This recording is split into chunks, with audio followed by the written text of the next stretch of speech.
इगतपुरीतील 800 वर्ष जुनी ही वास्तू तुम्हाला माहीत आहे का? जी की बनवलेली आहे 1266 मध्ये. अतिशय प्राचीन वास्तू आहे. सध्या थोडी पडलेल्या अवस्थेत आहे. काही अवशेष पडलेल्या अवस्थेत तुम्हाला लेणीच्या बाहेर ठेवलेले दिसतात. आतमध्ये पडलेल्या अवस्थेत 3 खांब आहे आणि 1 खांब उभा आहे. अखंड दगडामध्ये कोरलेली ही लेणी आहे. त्यासाठी आपल्याला पोचावं लागेल इगतपुरीमध्ये. इगतपुरीमध्ये आलात तुम्ही कोणाला विचारू शकता रेल्वे डॅम कुठे आहे, कारण की रेल्वे डॅमपासून तुम्हाला पुढे त्रिंगळवाडीला जायचं आहे. रेल्वे डॅम हा देखील ब्रिटिशकालीन रेल्वे डॅम आहे, जो की इंग्रज काळात बांधलेला आहे. अतिशय सुंदर जागा आहे ही, जो सध्या रेल्वेसाठी पाणी पुरवठा करतो. या ठिकाणी रेल्वेमध्ये पाणी भरले जाते. इगतपुरी हे एक टेक्निकल स्टॉप आहे, त्यामुळे फायदा हा आहे की प्रत्येक ट्रेन या ठिकाणी थांबते. आता आपण चाललेलो आहे त्रिंगळवाडीला. वाटेत जाता जाता आपल्याला एक खिंड दिसते. ही खिंड आहे पारदेवीची खिंड. पारदेवी देखील एक गाव आहे. या खिंडीत आपण वरती चढतोय.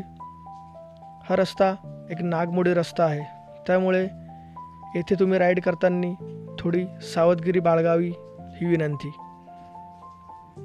पण वर पोचतोय. वर पोचताच आपल्याला खिंडीत सप्तशृंगी मातेचे मंदिर दिसते.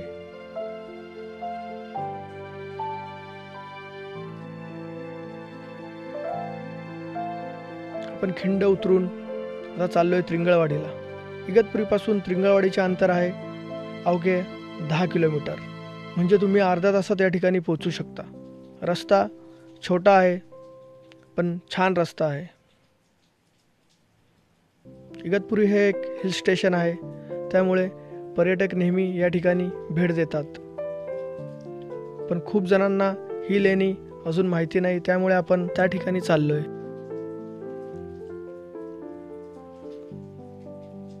पण त्रिंगळवाडीच्या रस्त्याने आता पुढे चाललेलो आहे. दोन्ही साईडला हिरवेगार झाडं आहेत मस्त. आपण एक 10 मिनिटाची राईड करून पोचलोय त्रिंगळवाडी या गावात. त्रिंगळवाडी गाव हे इगतपुरीपासून 10 किलोमीटर आहे. अतिशय छोटं गाव आहे. 100-1 घरांचं गाव असेल. या ठिकाणी आदिवासी समाज आणि इतर समाजाचे लोक देखील राहतात. आपण गावातून रस्ता काढत पुढे चाललोय. आपण त्रिंगळवाडीपासून देखील 5-7 किलोमीटर आपल्याला पुढे जायचं आहे. या ठिकाणी शेवटची ही वाडी लागते, पत्र्याची वाडी. ही पत्र्याची वाडी ज्या ठिकाणी आपण गाडी पार्क करणार आहे, हा आहे बेस विलेज. ही लेणी तुम्हाला जर बघायला यायची असेल तर तुम्हाला पत्र्याच्या वाडी हे ठिकाण लक्षात ठेवावं लागेल. हे बेस विलेज आहे. नंतर आपल्याला शेतामधून थोडं चालत जावं लागेल पुढे.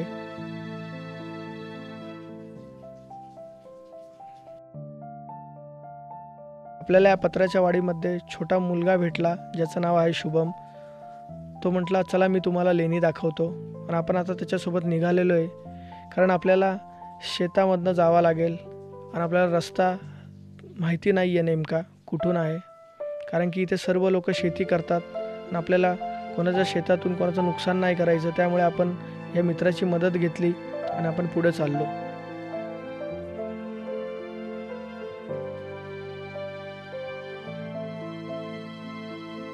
वाटेत हा आपल्याला छोटा तलाव लागतो, जो की शेतीच्या वापरासाठी कोणीतरी बांधलेला आहे.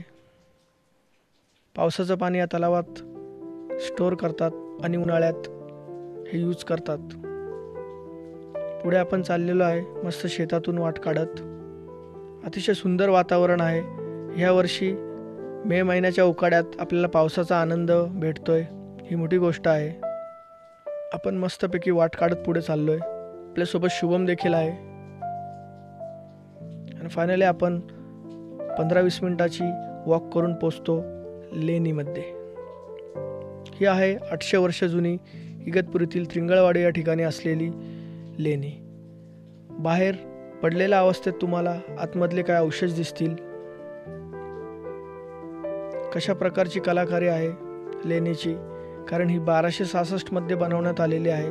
1266 म्हणजे मोगल काळातच ही बनवलेली असावी आणि मोगलांनीच ही पाडलेली असावी असा अंदाज व्यक्त करण्यात येतो. कारण वास्तू खूप सुंदर आहे. सध्या थोडी पडलेल्या अवस्थेत आहे.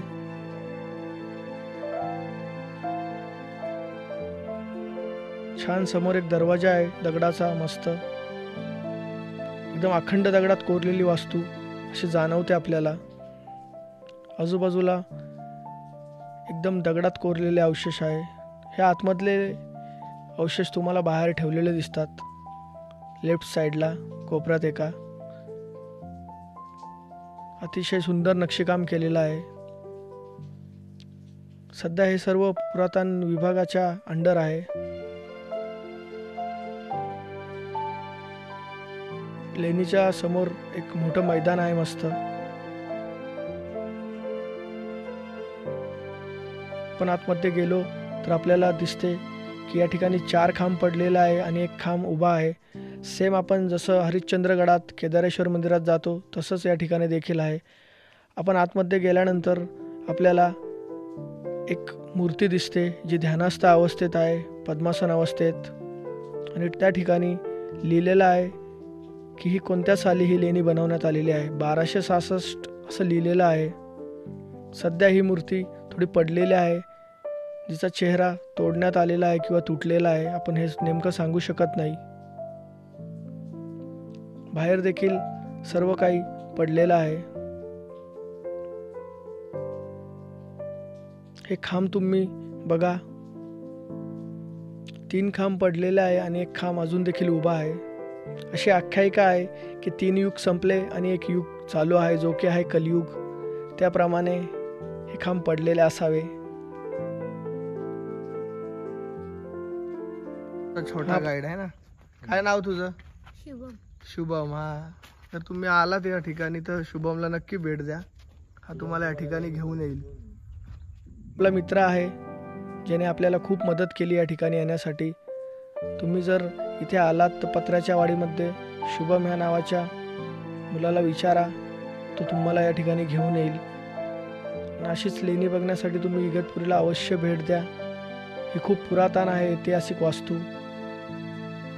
जी की आहे नाशिकपासून 1 तासाच्या अंतरावर आणि मुंबईपासून 3 तासाच्या अंतरावरची ट्रॅव्हल करून तुम्हाला या ठिकाणी येऊ शकता तुम्ही. आणि आपल्या चॅनलला नक्की सबस्क्राईब करा. आपल्या चॅनलचं नाव आहे गौरव एक्सप्लोरर. अशा आणखीन नवीन ट्रॅक आणि एक्सप्लोरिंग गोष्टी मी तुमच्यासाठी घेऊन येणार आहे. त्यामुळे आपल्या चॅनलला नक्की सबस्क्राईब करा.